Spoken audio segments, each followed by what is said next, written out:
right, I want you to go to Exodus chapter 2 and look at verse 11 that we read there. It says, "And it came to pass in those days when Moses was grown, that he went out unto his brethren and looked on their burdens, and he spied an Egyptian smiting in Hebrew one of his brethren.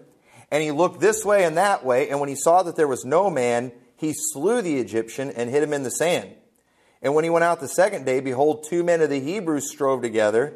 And he said to him that did the wrong, Wherefore smitest thou thy fellow? And he said, Who made thee a prince or a judge over us? And intendest thou to kill me as thou killest the Egyptian? And Moses feared and said, Surely this thing is known.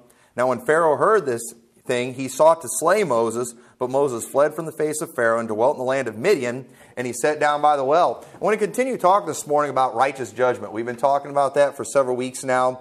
And specifically what I want to talk about this morning is when to intervene in a situation. Okay? We live in a world that's, as residents, I should say, of a wicked world, we regularly see injustices being committed. We regularly see bad things happening. We see people doing wrong. And so when those situations come up, when should we get involved? How far can we take these things? Once again, we're trying to get us thinking biblical when it comes to things, because what's something that we're all real good at? Sticking our noses places. Sometimes where it belongs, sometimes where it doesn't belong. Sometimes we should get involved and we don't get involved. How do we know the right situation? And often when situations do come up, when intervention needs to happen, many times we don't have time to think. And it's important that we know what to do ahead of time.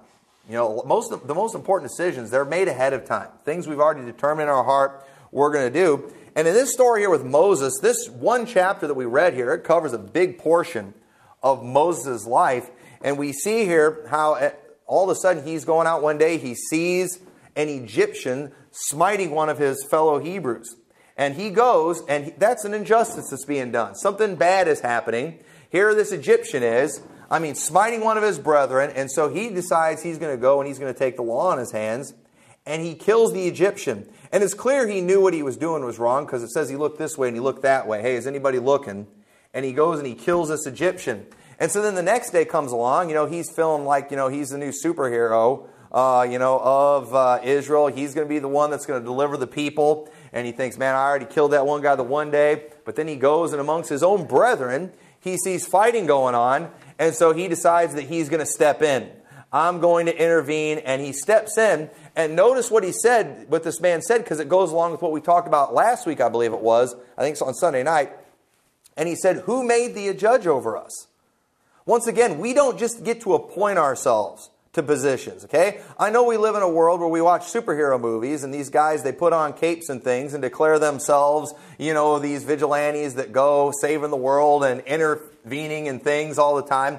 But, that's not how it's supposed to be done. Judges are appointed by the people. Who made thee a judge and a prince over us?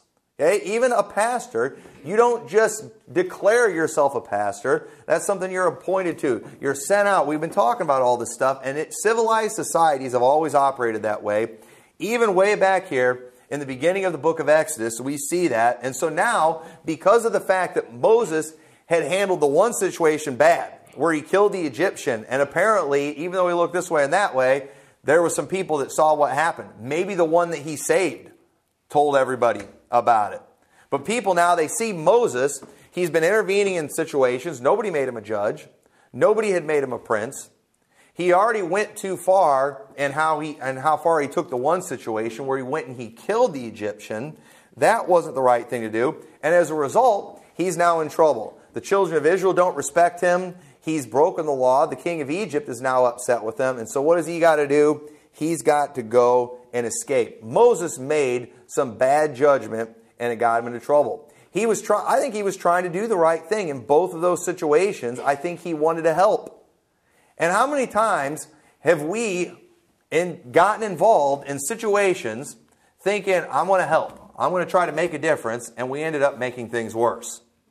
And what I'm going to be preaching to you this morning, I just want to tell everybody right now, well, what I'm preaching is biblical. I'm not going to stand here today and tell you that I have always operated by this code and I have never violated this code. All right, I've learned some of this the hard way, and I've learned from experience some things that you are not supposed to do. So what I'm preaching about, just like a lot of what I preach about, well, I'm telling you what the Bible says and you shouldn't do it, doesn't mean, I'm not up here saying, every time I preach against something, I'm not saying I've never done those things before. I've had people before tell me, they'll tell me that, you preachers, you think you're all so perfect because, you preach against this and you preach against that. When did I ever say I've never done any of those things? All right, when I'm calling you a sinner, when have I said I'm not a sinner? All right, I've got to preach this stuff, okay? And sometimes I got to step on my own toes. And I'll probably step on my own toes a few times today. But anyway, so how do we know when to intervene? How can we know when to intervene? How can we know when we should just mind our own business? Well, first thing we need to understand, look, Proverbs chapter 6 and verse 18, I want to show you a verse there. First thing that you have got to understand is that we shouldn't go looking for fights. That is not what we are supposed to do. We are not out here looking for fights. Proverbs 6:18 says, talking about things that God hates, and it says, a heart that deviseth wicked imaginations, feet that be swift in running to mischief. Some people are just looking for trouble. Some people are just looking for a fight. Some people are looking for problems, and they're always swift at running to mischief. I mean, as soon as they hear that something's going on, as soon as they hear there's a controversy, man, they are all over it like ugly on an ape. I mean, they are running to those things, wanting to get involved, wanting to put their 2 cents, wanting to punch somebody in the nose, just wanting to take somebody down. That's not the attitude we ought to have, okay? We all think we're the heroes. You watch Walker, Texas Ranger and stuff like that. The guy beats people up every day, saves people's lives every day.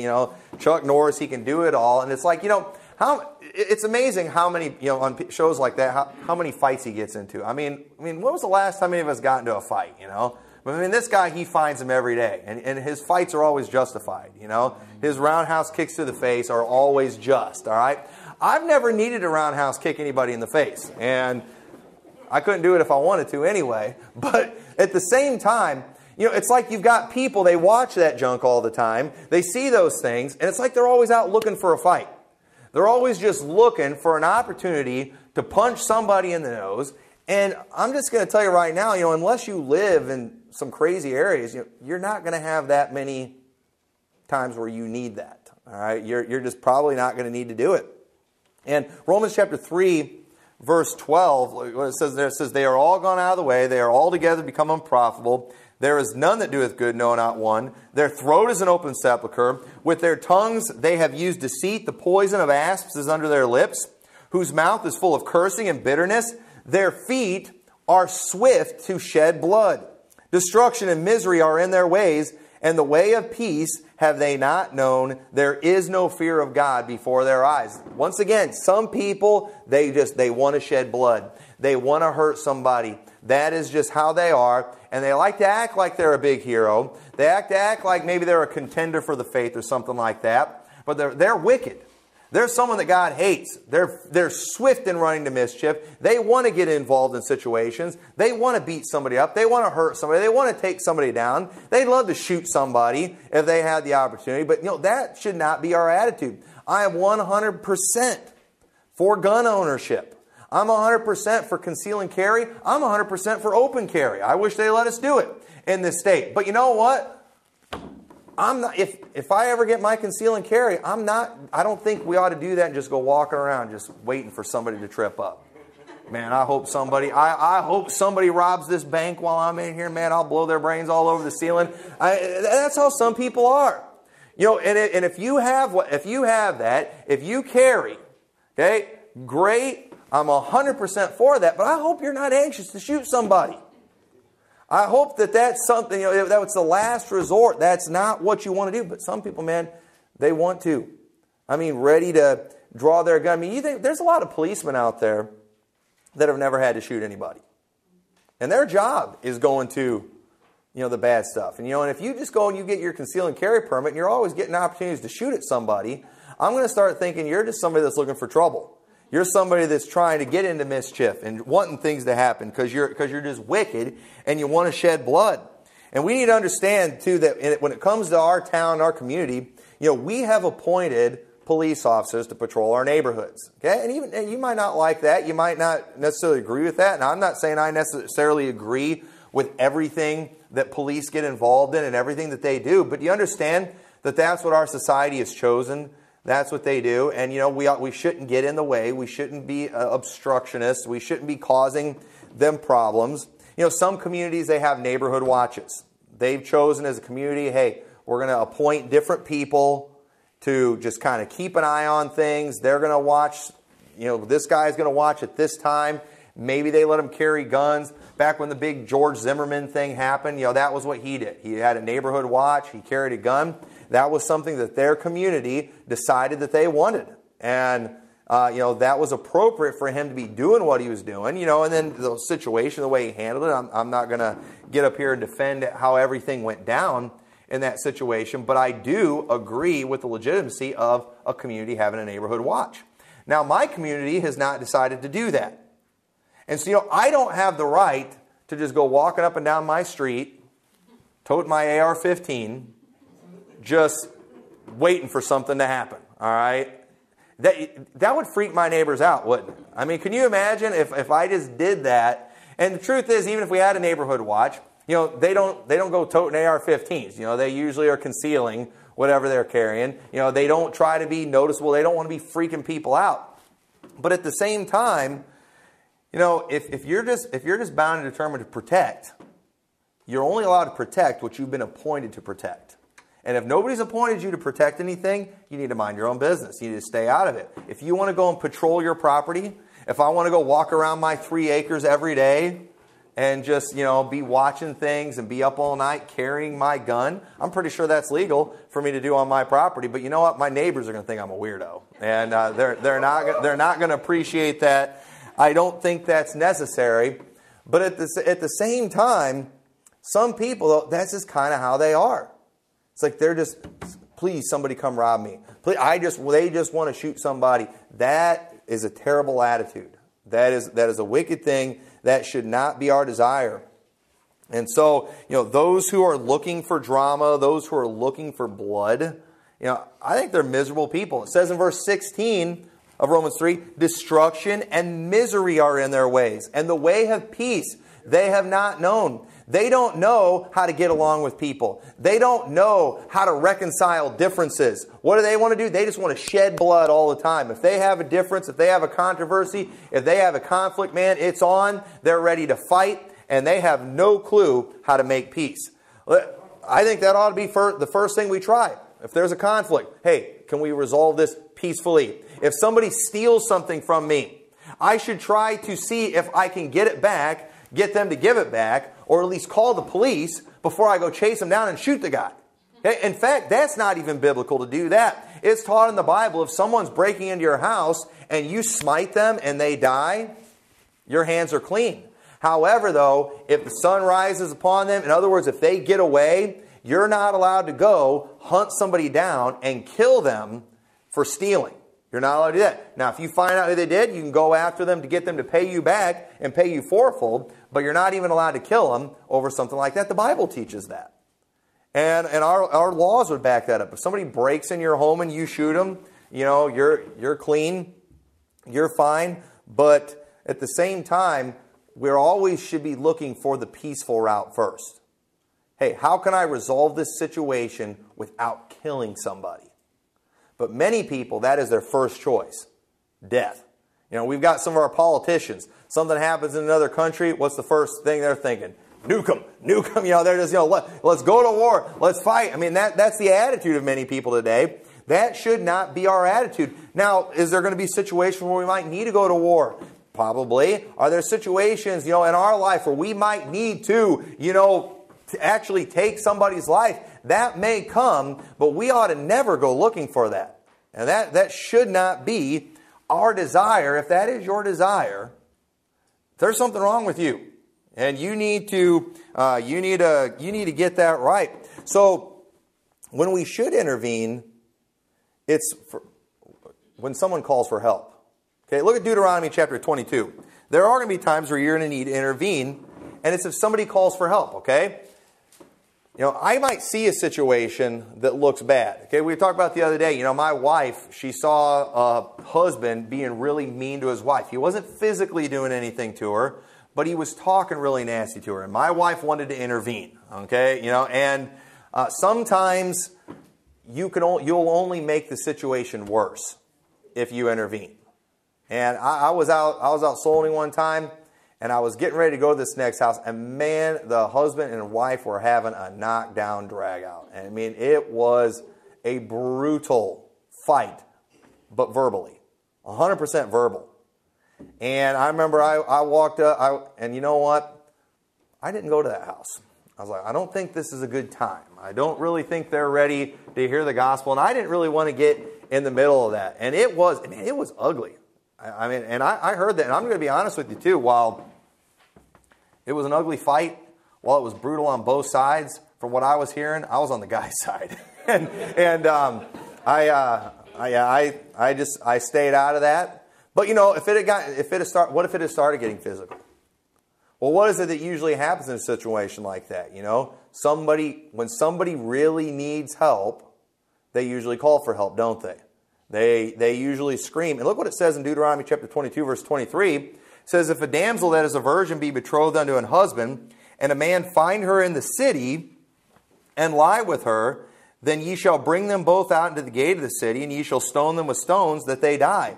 The damsel, because she cried not, being in the city, and the man, because he humbled his neighbor's wife, so thou shalt put away evil from among you.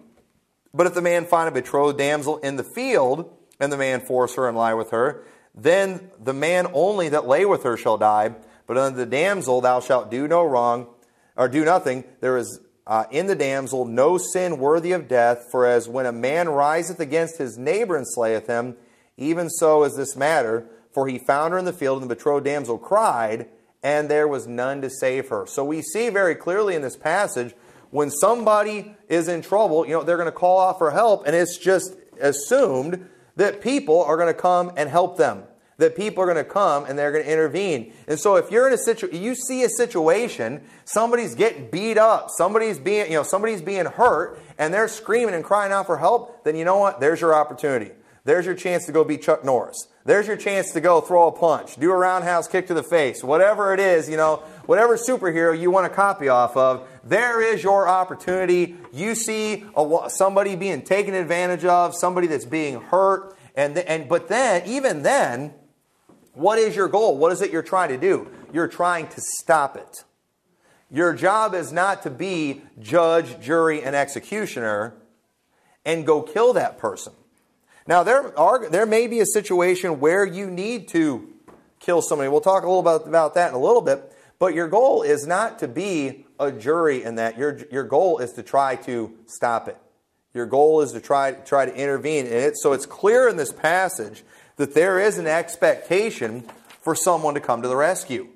Because it's mentioned specifically, if she's in a city, well, there's going to be somebody there that's going to hear her. She's going to cry out, and people can come, and they can intervene, and they can stop what's going on. But when we are called on, it's our job to stop harm from being done, not to be judge, jury, and executioner. It says in verse 24, after this all happens, okay, after they get caught or whatever, it says, then ye shall bring them both out unto the gate of the city, and ye shall stone them with stones, that they die. Why do they bring them to the gate of the city? Because that was where the judges would be. That was where they would decide the fate of these things. Nobody was supposed to just go be judge right there where they found him. Hey, we're going to take him to the gate of the city. That's where they judge. In the case today, in America, the police would come, they take him to jail, and then they take him to the courthouse, and they would be judged, and then the judge would decide what the penalty is going to be for that. The person who intervenes doesn't do that. The person who intervenes, their job is to go stop what's happening and allow whoever the authorities are to get there, take that person into custody so they can be judged. That is not our job in that situation. Our job is only to intervene and stop the harm that's being done. So how far am I expected to go when I intervene? Okay, how far? Because first of all, and here's the other question too. am I required to put myself at risk? All right, because let's just be honest. Maybe some of us were not Chuck Norris. Maybe some of us in here, we're scared. All right, we see something happening. We see some big guy. He's beating up on a woman. We go and we look at that big guy and we're like, man, he could probably take me. Maybe she deserves it, and we can make excuses and we can move on and stay out of it, So, hey, I'm just minding my own business. I'm just going to do my thing and I'm going to go on my way and pretend it didn't happen. How much does God expect of us in those situations? What is it that we're supposed to do? And I personally believe that the rule you should follow in every situation is real clear. Matthew 7:12, therefore all things whatsoever ye would that man should do to you, do ye even so to them. For this is the law and the prophets. That's what we've been reading from, right? We've been reading from the law, how things are supposed to be done. So when it comes to intervention, what am I supposed to do? Well, what would you want to do? If you were the person that was getting beat up and somebody saw it, would you want them to come try to help you? Would you want them to intervene? How would you want that person to handle it? If it was your wife that was getting beat up and another man saw what was taking place, what would you want him to do? Would you want him to do nothing? Would you want him to put himself at risk and take a chance that maybe he would get beat up too?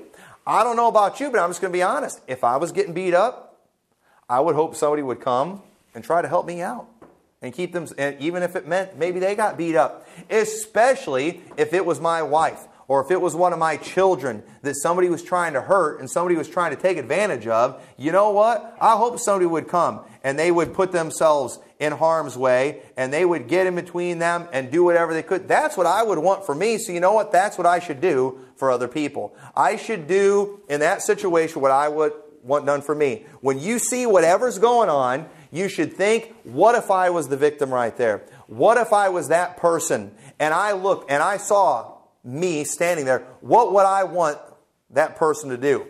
And that's exactly what you should do. And you know what? Most of us, if we were honest, you know what we would want? We would want intervention.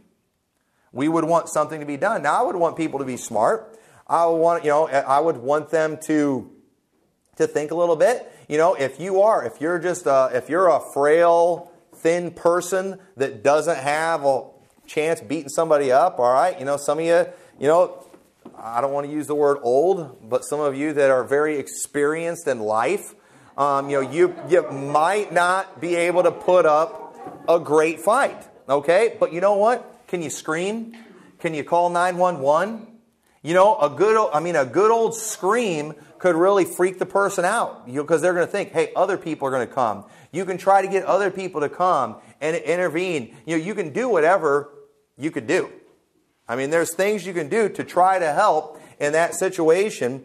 And if you are really experienced in life, you're the one that needs to go out and get your conceal and carry permit, and have it carry around an equalizer in a situation. And then age doesn't matter then, as long as you can shoot straight, right? But you got that. That should be your attitude. I'm going to do whatever I would want done for me in that situation. Turn to Deuteronomy chapter 22 and verse 1. Okay, because here's an example of what you would want done for you is what you should do for other people. It says in Deuteronomy 22 verse 1, thou shalt not see thy brother's ox or his sheep go astray, and hide thyself from them. Thou shalt in any case bring them again unto thy brother.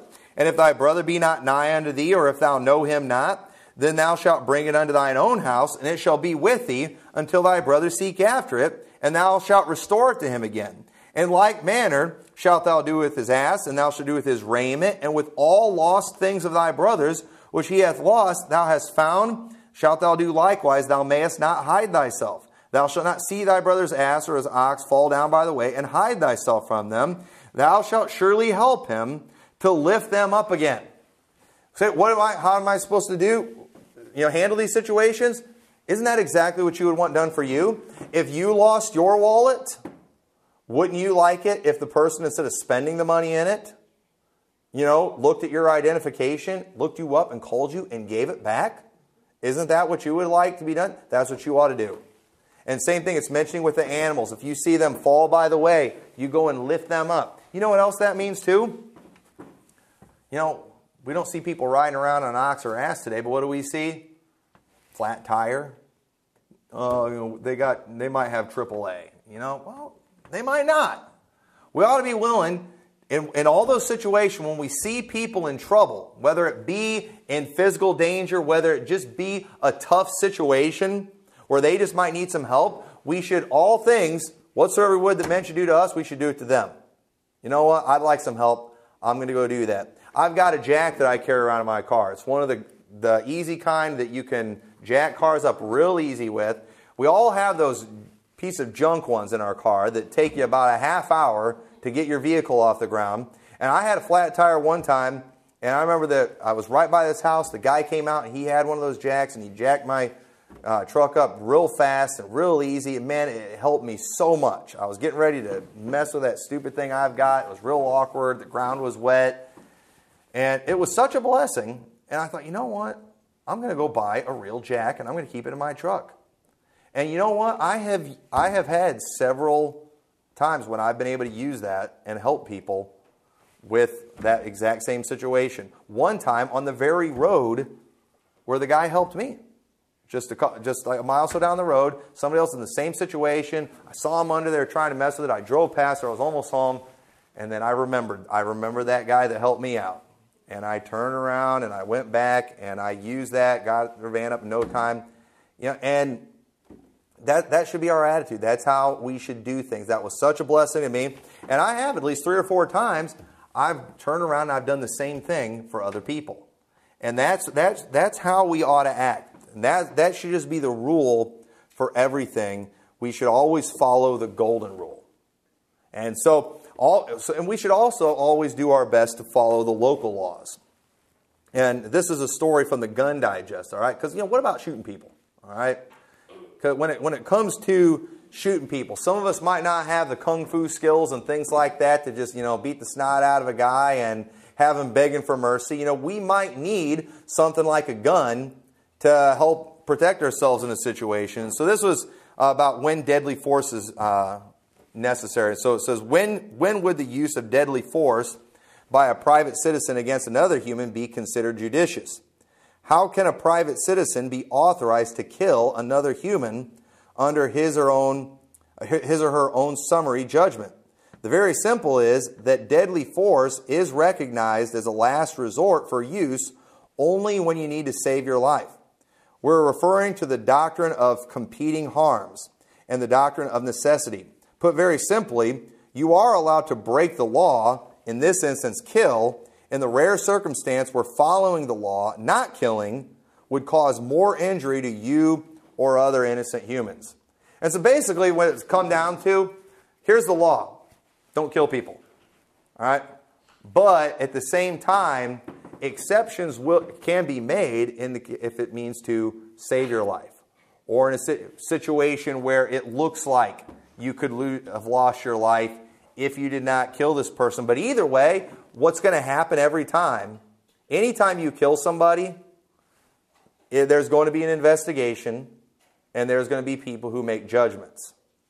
And I think that's appropriate because the taking of a life is a very, very serious thing. And so you've got to make sure that if you're the type of person, if you've got a record of regularly getting involved in situations when you're not a police, and after the 3rd or 4th time you've shot somebody, people are going to start asking the question, why does this person always need to use deadly force? How are they always getting in these situations? And so you need to understand that, the longer you go in your life without killing somebody, the better chance you have of getting away with it if you do actually kill somebody. All right? If you live 50 or 60 years, you never shot anybody, and all of a sudden you shot somebody, people are going to be more likely to believe your story when you're talking about the conflict. But if you're somebody that has a history of getting involved in things and getting in fights, people probably aren't going to believe your story. So you just need to watch those things. You need to call the authorities. Call the ones that have actually been appointed. Follow the laws the best you can. If you can, get help. When you see a situation where somebody needs, there might need to be intervention, call for people. Why? You might need them as witnesses. It's better if you shoot somebody, if I have to shoot somebody and it's justified. Okay, I shouldn't be like Moses and I'm looking this way and that way. Is anybody watching? If I have to shoot somebody, if I'm just in my actions, the more people that see me do it, the better.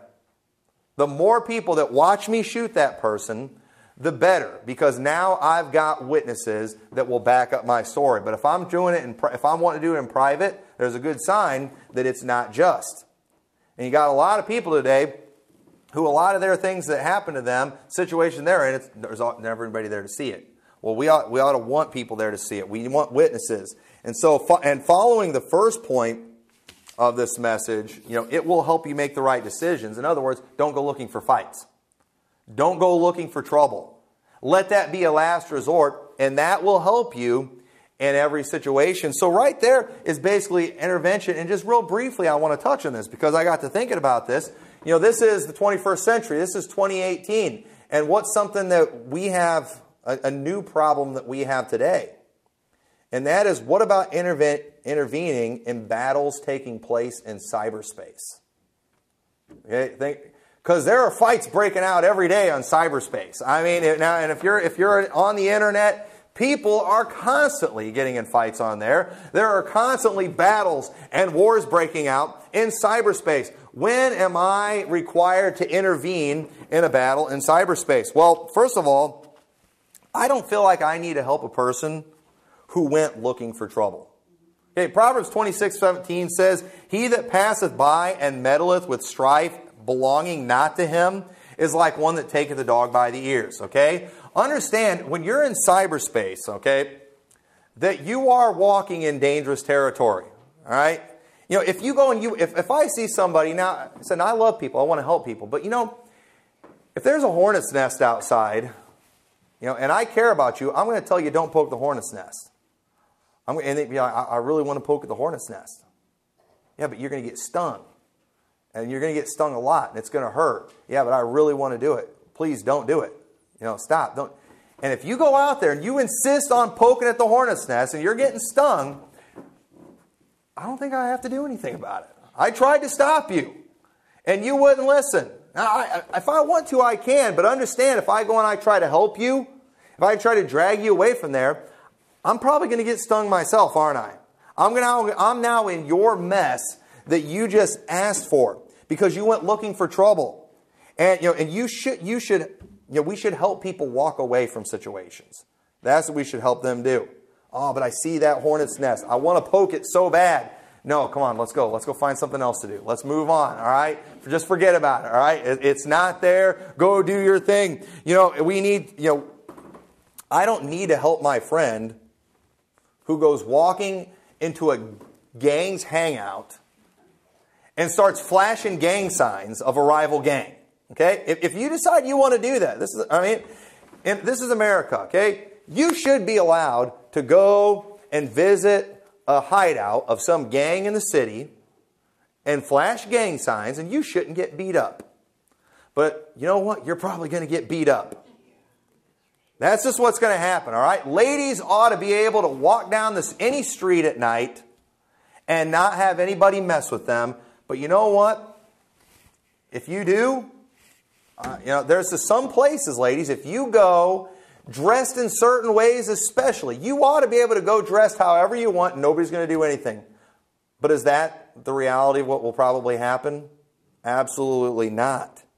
And we need to understand that when it comes to the internet world, some people are just idiots and they go messing with stuff that they shouldn't be messing with.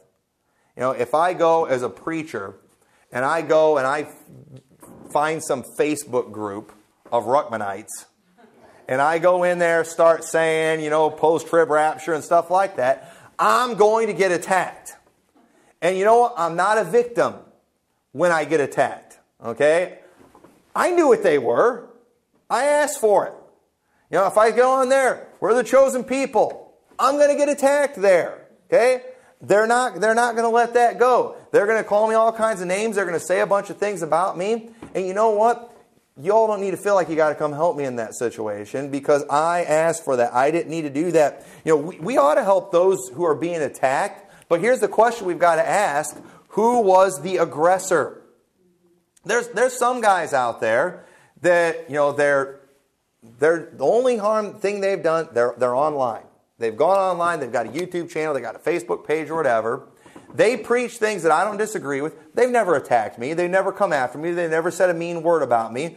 I might not agree with what they're saying, but because I disagree with them, do I have the right to just go on there and attack them? Well, I mean, I guess I can if I want to, but guess what? If they turn around and start firing back, that's tough luck for me. I'm an idiot. I should have just left them alone. And I've seen that before, where pastors will do that. Some guy's out there minding his own business, doing the right thing. He's never attacked anybody. He never did anything to anybody. But they disagree with him. They don't like him. So what do? They just pile on the guy. You know, it's one thing if the guy was out there making videos, criticizing you, bashing you. I mean, literally out to get you. But for somebody to just go, you know what you're doing? You're looking for trouble. You're looking for strife. Your feet are swift in running to mischief. And the Bible says God hates somebody that's like that. And so if you attack someone and they hit you back, you are not a victim. And I've seen that. These guys do it. They'll just go poking around at things. They'll go messing with stuff. And they go and they get attacked. The people end up fighting back. And what do? They act like a victim. I'm just taking a stand and people are all against me. No, you're an idiot. You're an idiot. You poked at a hornet's nest. And you got stung. And don't cry when nobody wants to come to your defense. Because that was an unjust situation. It wasn't like you were out there minding your own business in your own little area of cyberspace and they came over and attacked you. No, you went over and you attacked them. And we got to watch, and I get tempted too. That's one of the bad things about the internet. You see so much stupidity on there. And I see people say things sometimes that are just so dumb. And I'm new to a lot of this stuff. And so I'm trying to learn to follow this rule, okay? I've got my area. I've got my pages, my websites where I post things, okay? Other people, even idiots, are allowed to have their places too. And as long as they don't come over in my stuff and start spewing their stupidity, I'm going to leave them alone. All right? And it's hard. Because it's like, oh man, that person's such a moron. I could really make them look bad right now. And sometimes like I said, I'm not saying I'm perfect in this. Sometimes I've gotten involved and I shouldn't have gotten involved. But if you're a Republican and you go to the Democrat page on somewhere and you start saying stuff, you're going to get attacked and you're not a victim. Okay? What do you expect from them? It's ridiculous. And so we see that. And sometimes when we see our friends maybe getting attacked or whatever, and we're like, oh, I got to intervene. I got to do something. No, you're going to have to stand there and watch them get stung. And you can feel sorry for them all you want. And you can go be a friend of them. You can help them heal their wounds and teach them. But then try to teach them, hey, don't go poking at the hornet's nest. All right? You do your thing. You do what's right. But don't go messing with stuff that's just not yours. God did not put me in charge of making sure there's no stupid people on the internet. Nobody has appointed that position to me of exposing every idiot on the internet. That'd be way too much of a job for any one person to handle. I can't do it. And so when it comes to intervention, we ought to be bold and courageous, but we should also be wise and not be looking for trouble. If I want to find that next guy to expose, I want to find that next guy that we're just going to hammer this guy. I'm going to preach against him. It would not be hard to find somebody. It would be hard. But if we're doing right, if you're doing the right thing and if you're making an impact, you're going to have plenty of attacks come your way. Just mark that down. But if you're being attacked because you were looking for trouble, then you're just wicked. Okay? And we shouldn't walk around looking for an opportunity to be a hero. But we ought to be the kind of people that if a hero's ever needed, we're there. We're ready to go.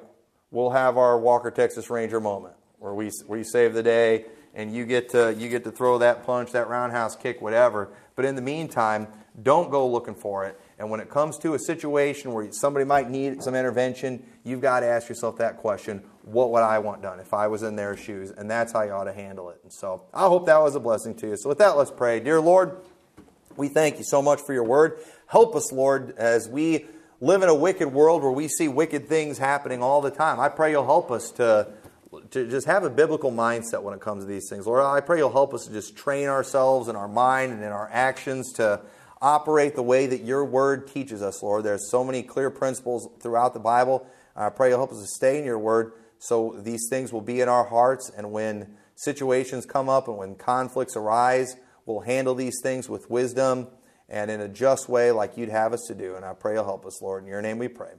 Amen.